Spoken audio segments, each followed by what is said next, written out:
United states of America और India के ताल्लुकात आप सभी लोगों को मालूम है। हिंदुस्तान और पाकिस्तान के बीच में जब वॉर शुरू हुआ था तो उसके बाद सीज फायर के लिए डोनाल्ड ट्रंप जो प्रेसिडेंट है यूएसए के, उन्होंने ये कहा था कि आप सीज फायर करें ताकि बाकी लोगों को परेशानी ना हो। लेकिन अब यूएसए एक ऐसा मुल्क है जो हिंदुस्तान के लिए एक एडवाइजरी निकाल रहा है अपने लोगों को लेकर। और जब ये खबर में पढ़ रहा था तो मुझे हिंदुस्तान और अमेरिका के प्यारे और मोहब्बत वाले रिश्ते पर जरा सा शक हुआ कि आखिरकार क्या यूएसए कैपेबल नहीं समझता है कि हिंदुस्तान में यूएसए की औरतें, लड़कियां जो टूरिस्ट है वो सेफ है। लेकिन यहां पर सच ये है कि हिंदुस्तान की अपनी बेटी सेफ नहीं है। इतना ज्यादा वायलेंस, इतना ज्यादा रेप हमारे हिंदुस्तान की सड़कों पर होता है। चलिए, ये बात तो हम रोज ही करते हैं, लेकिन आज यूएसए की गाइडलाइंस पढ़ते हैं। साफ तौर पर उन्होंने ये कहा है कि जब आप यूएसए से हिंदुस्तान की सड़कों पर निकलेंगे, आप कुछ कुछ इलाकों में एज अ टूरिस्ट बनकर जाएंगे तो कुछ कुछ जगहों के नाम बाज़ाब्ता उन्होंने दिए हैं और साफ तौर पर यह कहा है कि इन जगहों पर रात में जाने की जरूरत नहीं है। यह हिंदुस्तान के लिए कहा है। आपको समझ आना चाहिए कि यहां पर बेटी बचाओ बेटी पढ़ाओ जुमला है सिर्फ, हकीकत कुछ और है। तो यहां पर जो एडवाइजरी निकाली गई है उसके तहत आपको कहां नहीं जाना है।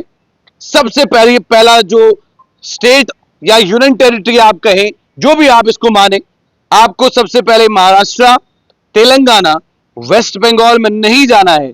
यहां पर साफ तौर पर लिखा हुआ है, due to risk US government employees working in India must obtain special authorization to travel to these states. USA के लोग जो यहां पर काम कर रहे हैं, अब एम्बेसीज में काम कर रहे हैं। हमारी हिंदुस्तान की एम्बेसी यूनाइटेड स्टेट में है, यूनाइटेड स्टेट की एम्बेसी इंडिया में है। अब आप ये सोचो, जो हमारे मुल्क में मेहमान है उसकी इज्जत हम नहीं बचा पा रहे तो अपने देश की बेटी की कैसे बचाएंगे? ये बहुत बड़ा तमाचा है हम हिंदुस्तानियों के मुंह पर। वो वाला गोरों का मुल्क, जिन गोरों ने 200 साल हिंदुस्तान के ऊपर हुकूमत की और उसके बाद अपने लोगों के लिए एडवाइजरी निकाली कि अगर आप टूरिस्ट बनकर जा रहे हैं तो इन जगहों पर नहीं जाना है, अगर आप एक एम्प्लॉय है तो भी वहां पर नहीं जाना है। ये साफ तौर पर कहना है यूएसए का।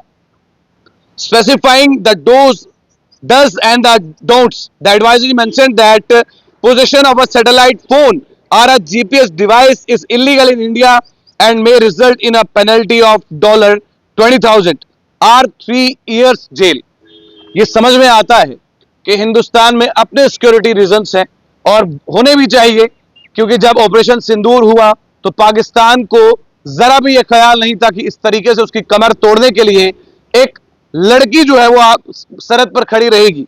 तो ये सिक्योरिटी पर्पस के लिए आप कह सकते हैं। लेकिन जो यूएसए ने गाइडलाइंस अपने टूरिस्ट के लिए, अपने एम्प्लॉयज के लिए निकाली है, उन्होंने कहा है विदाउट प्रायर परमिशन के अलावा अगर आपके पास परमिशन नहीं है, तेलंगाना, महाराष्ट्र आप नहीं जाएंगे, वेस्ट बंगाल आप नहीं जाएंगे, बिहार आप नहीं जाएंगे, उत्तर प्रदेश आप नहीं जाएंगे, गुजरात आप नहीं जाएंगे, तो हिंदुस्तान में बचा क्या जाने के लिए? पहले जम्मू कश्मीर था, अब जम्मू कश्मीर में दिन दहाड़े किडनैपिंग हो रही है। यहां पर रेप नहीं बल्कि गैंग रेप्स हो रहे हैं। यहां पर खुलेआम सड़कों पे गांजा बिक रहा है। लेकिन यूएसए की गाइडलाइंस जो है उनके अपने लोगों के लिए है और हमारे अपने लोगों का क्या, ये कहना थोड़ा सा मुश्किल है। Due to changing nature of the threat, US government employees working in India required to obtain permission to prior to travelling to most areas of the states. 6 states हैं जो मैंने आपको पहले भी कही। चलिए दोबारा से याद करते हैं कि बिहार, झारखंड, छत्तीसगढ़, वेस्ट बंगाल, मेघालय और उड़ीसा। यहां पर जाने के लिए आपको सबसे पहले परमिशन होनी चाहिए। अब आप मुझे बताइए, हमारी सरकार उनके खिलाफ क्या कर रही है जो दुष्कर्म करते हैं? हमारी सरकार उनके खिलाफ क्या कार्रवाई कर रही है जिन्होंने मासूमों की अजमतों को लूटा? वो सब जेल में जरूर है, 3 वक्त का खाना उन्हें मिलता है, लेकिन कार्रवाई यहां कुछ नहीं होती। जो विक्टिम है, जो घाव उसके शरीर से ज्यादा उसके दिमाग पर लगते हैं, उसका क्या? जो ताल्लुकात हिंदुस्तान और यूएसए के आप बता रहे हैं वो अपनी जगह पर हैं, लेकिन शायद यूएसए के डोनाल्ड ट्रंप को भरोसा नहीं है हिंदुस्तान के लोगों पर। ये साफ तौर पर मेरा कहना है। अगर आपको लगता है कि मैं सही हूं, कमेंट सेक्शन में अपनी राय जरूर दें और रेप के लिए क्या सजा होनी चाहिए ये भी साथ में बताइए। देखते रहिए बाहु एक्सप्रेस, आकिब आफ्ताब के साथ, जम्मू से।